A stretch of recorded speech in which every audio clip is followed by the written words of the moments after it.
तो इंटरेस्टिंग बात ये है कि उन्होंने टाइम देखा और बोले कि अरे अभी तो कुछ नहीं हो सकता, तो तुम एक काम करो, थोड़ी देर सो जाओ, मैं भी सो जाता हूँ, जब सुबह होगा तब हम देखेंगे कि क्या कर सकते हैं।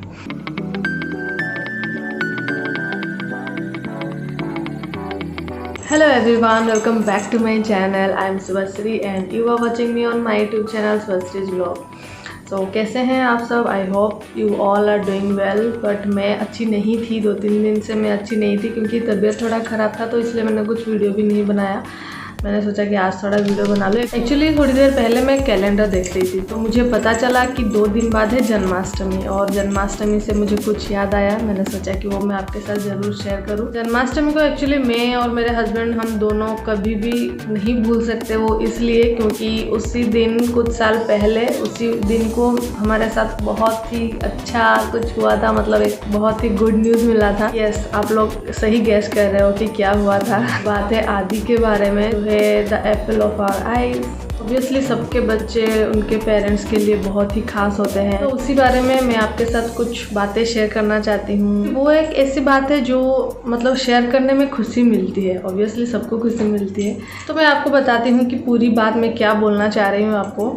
ये बात कुछ इस तरह से है कि साल था 2013 का एंड डेट था अगस्त 28। 2013 में अगस्त 28 को था जन्माष्टमी। तो जन्माष्टमी में मुझे बहुत अच्छे से याद है कि बारीपदा में मेरा मायका बारीपदा में है, तो मेरी मम्मी वो गई थी, हमारे गांव गई थी क्योंकि, और बारीपदा में हम लोग तो अकेले ही रहते हैं क्योंकि ससुराल मेरा यहाँ पे नहीं है, हम यहाँ पे रेंट पे रहते हैं बारीपदा में। तो जन्माष्टमी वाले दिन रात को हम तो सब खाना वाना खा के आराम से सो गए।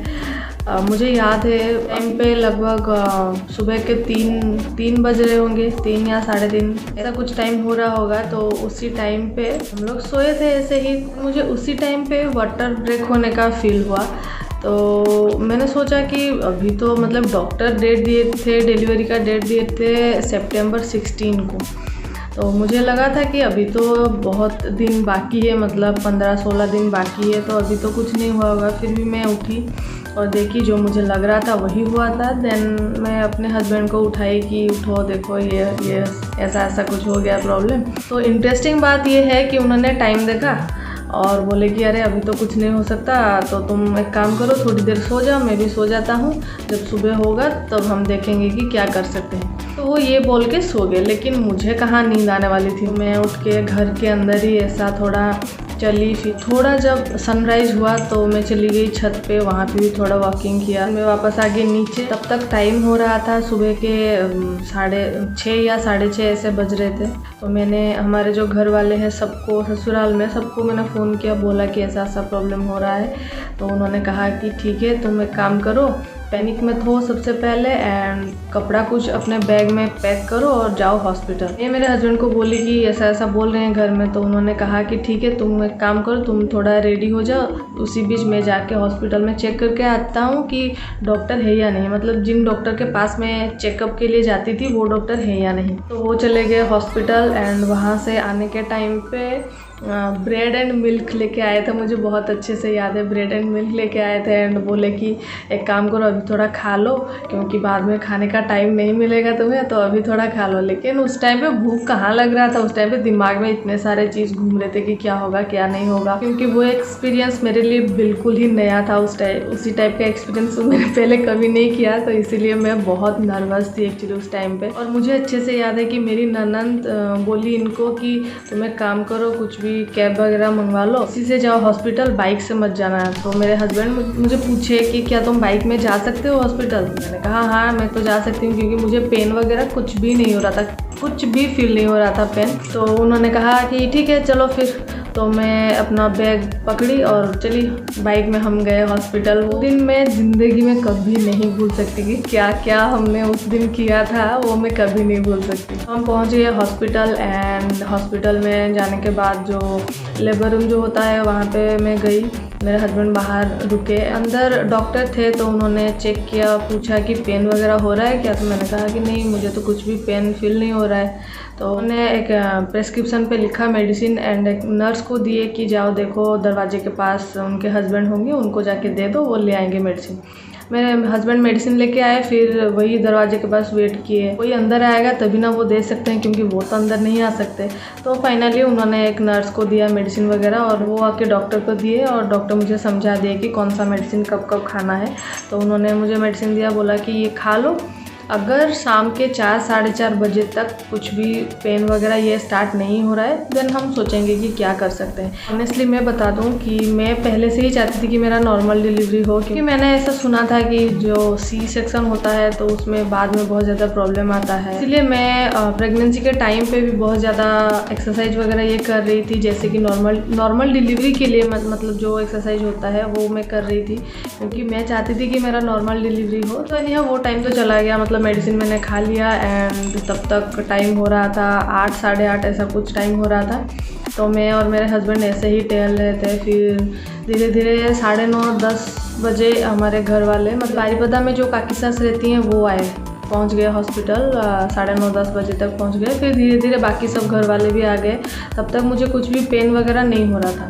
मेरी मम्मी तब थी गांव में, तो मैंने मम्मी को फ़ोन करके बोला कि ऐसा ऐसा कुछ हो रहा है। तो उन्होंने कहा कि मैं तो अभी नहीं जा सकती। तो उन्होंने हमारे घर के पास और एक आंटी को बोला, और वो आए थे हॉस्पिटल। मुझे बहुत अच्छे से याद है कि वो आए थे हॉस्पिटल। ठीक 10:30 11 बजे तक मुझे थोड़ा थोड़ा पेन होना स्टार्ट हुआ। धीरे धीरे पेन बढ़ता गया, एंड फाइनली वो टाइम आ गया। एंड आदि का जन्म हुआ टाइम था 1:16 था। कोई बोल रहा है 16 मिनट, कोई बोल रहा है 19 मिनट। मुझे तो उस टाइम पे मैं थोड़ी ना टाइम देख सकती हूँ, लेकिन उसके बर्थ सर्टिफिकेट में 1:16 लिखा हुआ है। वो सारे जो चीज़ हैं, जो कि मतलब घर से लेके हॉस्पिटल तक का जर्नी जो है वो हम दोनों ने, मतलब मैं और मेरे हस्बैंड, हम दोनों ने मिलके किया था। तो मुझे वो बात बहुत अच्छी लगती है कि उस टाइम पे, देखो अभी मैं जितना मैच्योर्ड हूँ उस टाइम पे नहीं थी, ऑब्वियसली नहीं थी, क्योंकि उस टाइम पे एज बहुत कम था, तो इतना मैच्योरिटी तो नहीं आ सकता। बट फिर भी एनी हाउ हम दोनों ने सब कुछ मैनेज किया। एंड बाकी जो घर वाले हमारे हैं वो भी बाद में आए, तो उसके बाद तो उन लोगों ने सारा कुछ मैनेज किया। डिलीवरी के बाद मैं तो थी अंदर, एंड आदि को तो सब बाहर ले आए थे। तो मैंने बाद में पूछा, मेरे हस्बैंड को पूछा, आपका सबसे पहला रिएक्शन क्या था जब आप आदि को पहले देखे, तो सबसे पहला रिएक्शन क्या था? तो उन्होंने कहा कि मैंने कुछ नहीं देखा, पहले तो मैं उसका सारा बॉडी पार्ट्स वगैरह, मतलब उंगली, आँख, नोज़, ईयर्स, ये सब वो पहले चेक कर लिए कि वो सही सलामत है या नहीं, क्योंकि वो बहुत ज़रूरी था। ऑब्वियसली खुश तो वो बहुत थे, सब लोग ही बहुत ज़्यादा खुश थे। अभी आप जो फोटो देख रहे हैं ये एक्चुअली आदि जिस दिन जन्म हुआ था ना, उसी दिन का फ़ोटो। ये मोबाइल में खींचा गया था, तो इसलिए इतना ज़्यादा क्लियर नहीं आ रहा है। तो ये आदि का जन्म जिस दिन हुआ था उसी दिन का फ़ोटो है।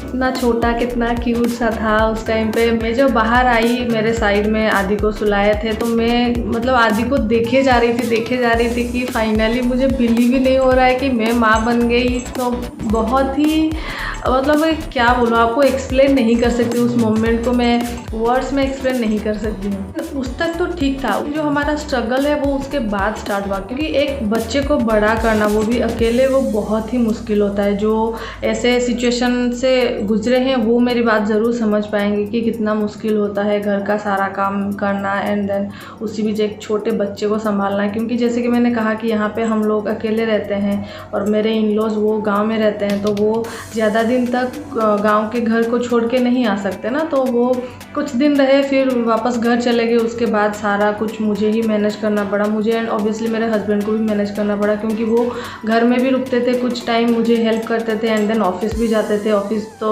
ऑब्वियसली बहुत ही ज़्यादा इम्पोर्टेंट था। वो बात जब भी हम अभी याद करते हैं तो बहुत ही अनबिलीवेबल सा लगता है कि हम दोनों ने सब कुछ इजीली मैनेज कर लिया था। तो अभी मैं आपको थोड़ा आदि का बचपन का फ़ोटोज़ दिखाऊंगी। आई होप आपको पसंद आएगा, एंड आप लोग मुझे ज़रूर कमेंट करके बताना कि मेरा ये जो जर्नी आपको कैसा लगा। आप मुझे ज़रूर कमेंट करना। तो मैं आपको अभी दिखाती हूँ आदि का बचपन का फ़ोटो। इस फ़ोटो में आदि का शायद 4 या 5 मंथ हुआ होगा, ऐसा कुछ, क्योंकि बहुत ही छोटा था। एंड इसमें भी वही 5-6 महीने ऐसा कुछ हुआ होगा, क्योंकि अभी तो वो बैठ नहीं पाता था, मतलब इस फ़ोटो में। और उस टाइम पे मैं थोड़ी सी मोटी हो गई थी और आदि बहुत ही छोटा था, तब तो दांत नहीं निकला था। तो जब भी हंसता था इतना क्यूट लगता था ना, पूछो मत। और इस फ़ोटो में थोड़ा सा बड़ा हो गया है, मतलब कि 8-9 महीने ऐसा कुछ हो गया है। 2 दांत भी निकल आए हैं उसके, चूहे जैसे छोटे छोटे दांत। जब पहली बार दांत निकलता है तो बहुत अच्छा लगता है। एंड इस फ़ोटो में वो छोटा था, बहुत छोटा था, बैठ नहीं पाता था प्रॉपरली। एंड इस फ़ोटो में भी ऑब्वियसली वो पुराना वाला जो फ़ोटो है उसी दिन का है ये फ़ोटो।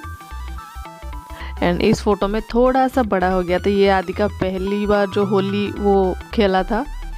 एंड इसमें देखो आंख बंद किया है, क्योंकि जब भी मैं फ़ोटो खींचती थी ना, अगर फ्लैश लाइट आता था तो वो आंख बंद कर लेता था। ये नहाने के बाद का आदि का फ़ोटो है, कितना क्यूट है ना। एंड इस फ़ोटो में आदि शायद 1 साल 2-3 महीना ऐसा कुछ हुआ होगा उसका। एंड यहाँ पे देखो उसके पापा के पास जैसे कि मतलब एक डॉल पकड़े हैं वैसे लग रहा है पूरा। आदि का ये फर्स्ट मुंडन था, तो मेरी सास और मेरी दादी सास दोनों हैं इस फ़ोटो में। एंड ये आदि का थोड़ा सा बड़ा हो गया था तब का फ़ोटो है। सो अगर आपको ये वीडियो अच्छा लगा है देन प्लीज़ लाइक कीजिए and subscribe to my channel.